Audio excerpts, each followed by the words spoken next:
사실 우리가 비건에서 문제점은 영양분이 좀 부족하다는 이제 이런 부분들이 보완이 되면 우리 암을 치료하는 데 있어서는 가장 중요하다고 생각을 합니다.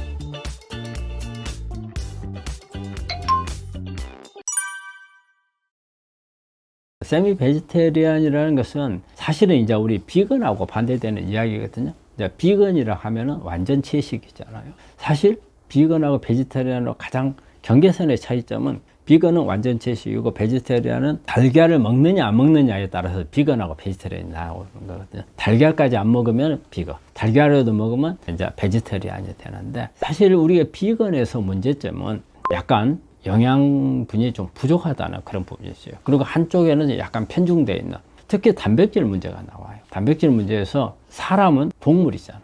식물에는 부족한 동물성 단백질들이 있어요. 아미노산이 몇 가지가 있어요. 페닐알라닌이라든지 트립토판이라든지, 특히 이제 우리 신경 호르몬을 만드는 이런 아미노산들이 있거든요. 이런 부분들이 사실은 부족해요.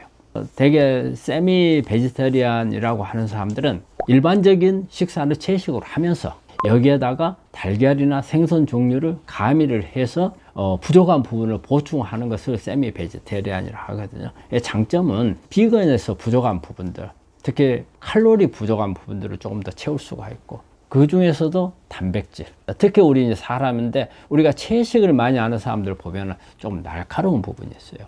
그거는 동물성 단백질, 즉 아미노산들이 부족한 현상이거든요. 좀 민감한 성격을 가지게 돼요. 이런 부분들을 조금 보충을 해줄 수 있는 그런 부분들이 있죠. 비건은 이제 완전 채식을 하는 거잖아요. 완전 채식을 하는 거기 때문에 장점은 채식 속에 들어있는 항산화 성분이 많이 있어요. 동물성에는 항산화 성분이 별로 없어요. 식물에는 항산화 성분이 많기 때문에 이걸 얻을 수 있다는 아주 큰 장점이 있고요. 이 비건이 먹고 있는 음식이 우리가 일반적으로 항암 식단이라고 하는 것은 전부 비건에 주로 많이 써요. 주로 채식이잖아요. 그럼 이 안에는 파이토케미칼들이 많이 들어있어요. 이 파이토케미칼들은 암에 변이된 유전자를 조절할 수 있는 능력이 있거든요. 그래서 이런 파이토케미칼을 충분히 얻을 수 있다는 거고요. 그리고 우리가 암도 염증이라고 하거든요.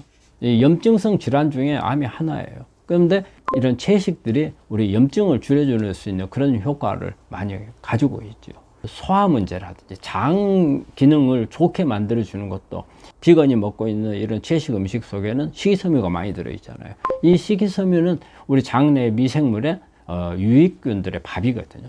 그래서 장을 좋게 해줘서 소화 흡수를 좋게 만들어주고, 그리고 비건은 어떻게 보면 우리가 또 항암 음식이라고 할 수가 있거든요. 우리는 이런 채식 속에 우리 면역을 높여주는 이런 성분들이 많이 들어있거든요. 그래서 면역력도 높여주고 항산화 작용, 그 다음에 소화 흡수, 그 다음에 장내 기능을 좋아지게 만들고 면역력 올려주고, 그런 부분들이 장점이죠. 암 환자들한테 일단은 가장 좋은 방식은 비건 식사라고 볼 수 있어요. 근데 이제 비건에서 단점이 있는 부분이 있죠. 일단은 영양분이 부족할 수가 있어요.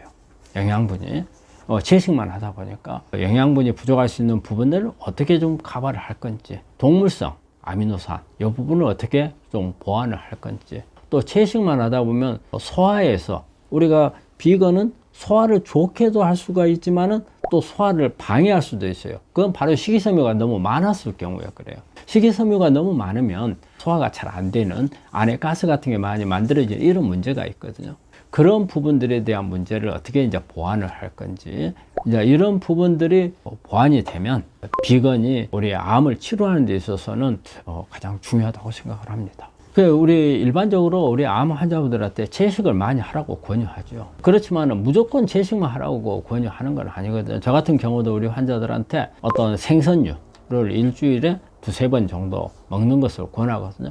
우리가 채식만 했을 경우에 부족한 부분을 약간 보충할 수 있게끔 저는 이제 생선류를 많이 권장을 해요. 그래서 고등어, 꽁치, 조기, 멸치 이런 부분들이 좋고, 그 다음에 해산물 같은 거 있잖아요. 해산물에서 조개류, 회류 이런 부분들도 도움이 될 수가 있죠. 그래서 이런 부분들이 채식만 했을 경우에 좀 보완이 되는 부분들이 있어요. 그래서 그런 부분들을 일주일에 한 두세 번 정도 이렇게 한다면 결코 전혀 부족함이 없이 할 수 있으리라고 생각합니다.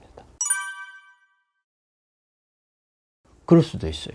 비건들의 경우에 비건이 꼭 보충해주는 그런 보충제들이 있어요. 제 1번이 비타민 B12예요. 비타민 B12는 동물성 비타민이거든요. 우리가 간에 저장을 하지만 오랫동안 이런 채식 생활을 하다 보면은 부족해져요. 비타민 B12를 보충해 준다든지, 그리고 단백질 있잖아요.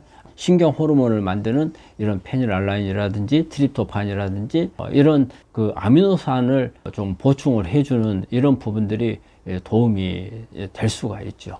또 이제 칼로리가 부족해지는 부분에서는 우리 특히 이제 단백질 같은 경우에 글루타민 같은 거 이런 경우는 좀 보충을 해주는 것도 괜찮아죠. 그래서 비건이 일단은 장점이 뭐냐면 항암 작용을 가지고 있는 다양한 파이토케미칼들을 많이 가지고 있다는 거예요.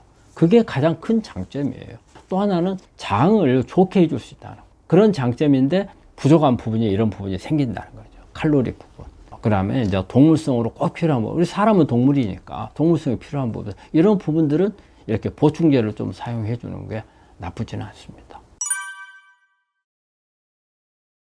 보관하는 이런 부분은 우리가 일반적으로 요즘에 냉장고가 다 있고 뭐 냉동실이 있고 해서 그 안에다가 대부분 다 보관을 하잖아요. 그런데 실온에 보관해도 되는 것들이 어떤 게 있는가, 그런 부분을 좀 아는 게 중요할 것 같아요. 나머지는 다 냉장고, 뭐 어느 집에나 냉장고 없는 집이 없으니까 일반적으로 다 넣잖아요. 자, 그러면 실온에 보관해도 되는 것은 우리가 이제 채소류 같은 경우는 감자나 뭐 고구마, 그 다음에 양파나 그 다음에 마늘, 이런 부분들은 실온에 얼마든지 보관을 해도 되고, 그리고 또 이제 과일 중에서 실온에 보관해도 되는 부분들은 키위라든지, 그 다음에 토마토라든지, 그 다음에 감, 이런 부분들은 실온에 보관을 해도 되죠. 나머지는 가능한 한 냉장 보관을 하는 게 낫고요. 우리 암 환자한테 스무디가 사실은 되게 아침 식사를 할 때 상당히 이제 중요하잖아요.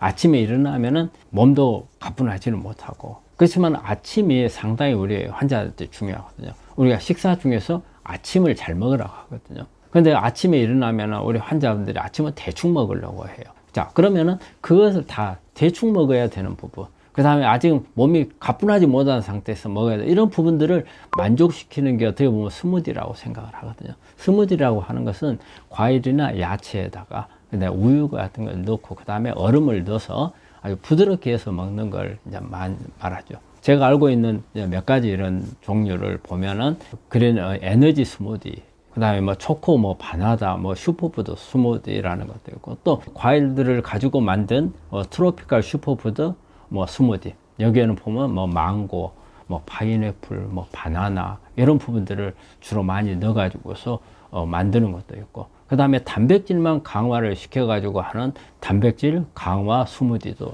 있고, 그런 다양한 스무디들이 있는 것 같아요. 근데 스무디는 어떻게 보면 아침에 가장 먹기 좋은 부분이면서 우리가 항산화 성분도 얻을 수 있고, 또 영양소도 얻을 수 있고, 우리 환자들한테는 좀 권할 수 있는 그런 부분이고, 또 뭐 그 외에도 보면 베리 종류를 가지고 만든 또 그런 스무디도 있고 그렇더라고요. 그래서 그 이외에도 다양한 스무디들이 있어요. 그래서 환자의 취향에 따라서 이렇게 만들어서 먹으면 될 것 같고, 어떤 뭐만 해야 된다 이런 건 아닌 것 같아요.